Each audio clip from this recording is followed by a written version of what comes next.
Hi hello friends, welcome to my channel. இன்னைக்கான வீடியோவில் என்ன பார்க்க போகிறோன்னா, நம்ம வாழ்க்கையில் ஏகப்பட்ட கேம்ஸை ப்ளே பண்ணியிருப்போம். ஒரு சில கேம்ஸை மட்டும் தான் இதுதான் சினிமா, இதான்டா கேமு ஏண்டா பார்த்தா கோவில் என்ன பேட் வேர்ட்ஸ் அந்த மாதிரி நம்ம ரத்தத்துலேயும் நாடி நரம்புலையும் கலந்துவிட்ட கேம்ஸ் இருக்கும்ல, அந்த மாதிரி கேம்ஸை தான் இன்னைக்கான வீடியோவில் பார்க்க போகிறோம். ஸோ இந்த வீடியோ உங்களுக்கு இன்ட்ரெஸ்டிங்காக இருக்கும்னு நினைக்கிறேன். ஸோ அதனால் வீடியோவை கடைசி வரைக்கும் பாருங்கள். நம்ம சேனலுக்கு புதுசாக வருவாங்க, மறக்காமல் சப்ஸ்கிரைப் பண்ணிக்கோங்க.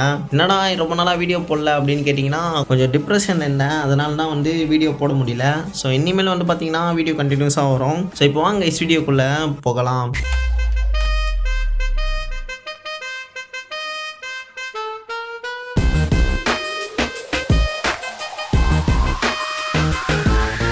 NEET for speed series racing கேம்ஸ்லேயே பல கேம்ஸ் இருக்கலாம். அந்த வரிசையில் பார்த்தீங்கன்னா ஃபோர்ஸா கேம்ஸ் ஃபேமஸாக இருக்கு. அதை பார்த்துட்டு தான் பிளே ஸ்டேஷன் தர போறேன், எக்ஸ்பாக்ஸ் எக்ஸ்க்ளூசிவ்ல தர போறேன்னு பேசிக்கிறாங்க. என்ன பறக்கானது? பட் என்ன இருந்தாலும் நம்ம மனசுல நிக்கிறது நீட் ஃபார் ஸ்பீட் தான். NFSல பார்த்தீங்கன்னா ஏகப்பட்ட கேம்ஸ் இருக்கு. இந்த ப்ரோ ஸ்ட்ரீட், கார்பன், நீட், அன்பான் இந்த மாதிரி பல கேம்ஸ் இருந்தாலுமே நம்ம மனசுல நிக்கிறது NEET for speed most wanted தான். முக்கியமா அதுல ஒரு BMW கார் இருக்கும்.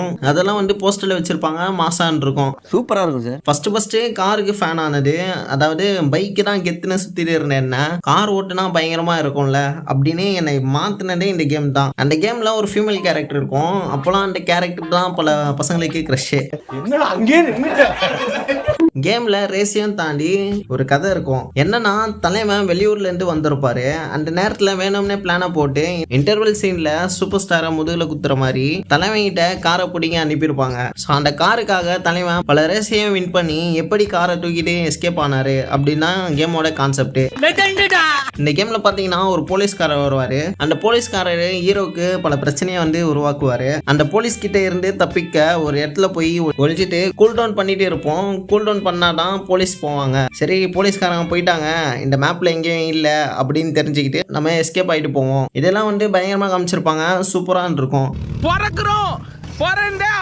ஸோ அதாவது என்னடா ரேசிங் கேம்ஸே இருந்தாலும் நம்ம மனசுல ஃபர்ஸ்ட் ஞாபகம் வர game NEET for speed most wanted தான்.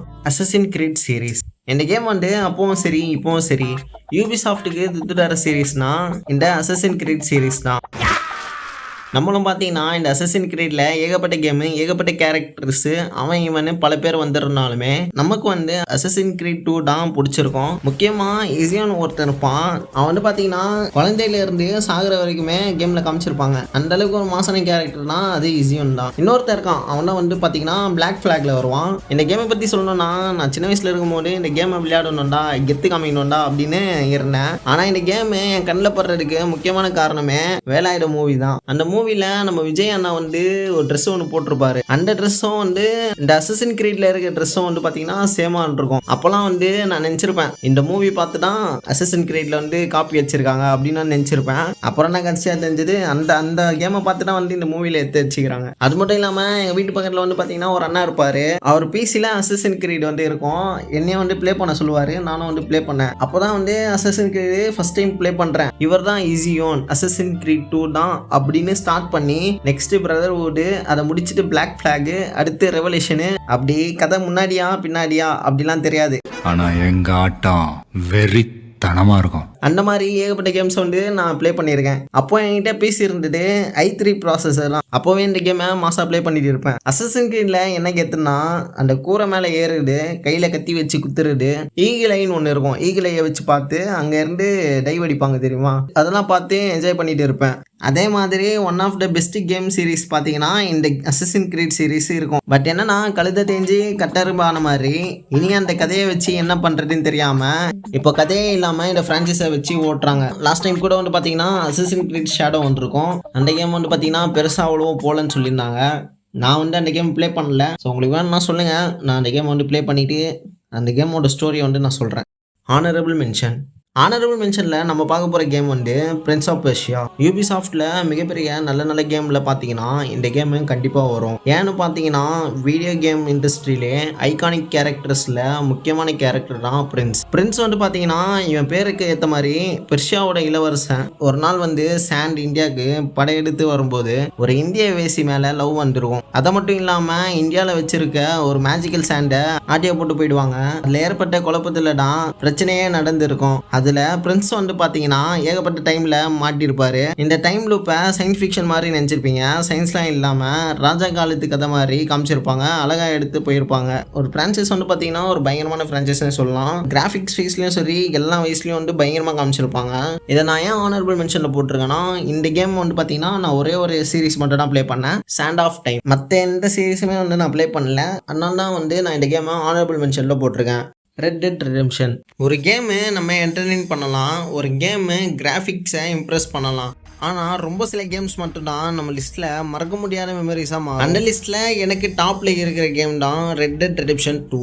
நான் இப்போ வந்து ரீசெண்டாக வந்து டிப்ரெஷனில் இருந்தேன்னு சொன்னேன்ல, அந்த டிப்ரெஷன்லேருந்து வெளியில் வரதுக்கு நான் வந்து நிறையா வந்து ட்ரை பண்ணேன். அனிமிஸ் பார்த்தேன், கேம்ஸ் ப்ளே பண்ணேன். என்கிட்ட வந்து பார்த்தீங்கன்னா PS4 வந்து இருந்தது. அப்படி நான் ப்ளே பண்ணேன் one of the feel good கேம்னா ரெட் டெட் ரெடெம்ப்ஷன் 2 நான் சொல்லுவேன். கேமிங் இண்டஸ்ட்ரியில் மாஸ்டர் பீஸ்ன்னு சொன்னால் கண்டிப்பாக ரெட் டெட் ரெடெம்ப்ஷன் 2 லிஸ்ட்டில் இருக்கும். இந்த கேமோட ஸ்டோரி என்னன்னா 1899 நடக்கிற கவர்மெண்ட் அவுட்லாவை தேடி அன் பண்ணிகிட்டே இருக்கும். டச் வண்டர்லிங் கேங்கோட ஒரு முக்கியமான மெம்பர் தான் ஆர்தர் மோர்கன். ஸ்டார்டிங்கில் ஆர்தருக்கு டச்சு தான் எல்லாமே. அவன் சொன்னாதான் கரெக்டுன்னு பிளைண்டாக நம்புவான். கேங்குக்கு என்ன வேணும்னாலும் பண்ணுவான்.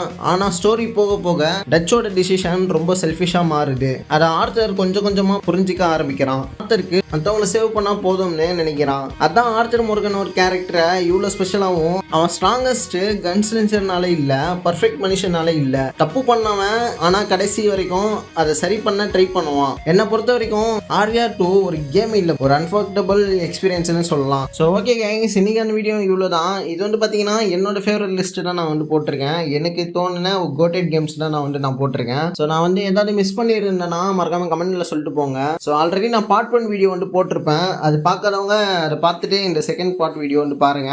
ஸோ இனிமேல் வந்து பார்த்தீங்கன்னா கண்டினியூஸாக வீடியோ வரும். ஸோ அதனால் வந்து சப்போர்ட் பண்ணுங்க. இல்லை வேற ஒரு சூப்பரான வீடியோவில் பார்க்குறேன். Bye bye, see you, bye guys.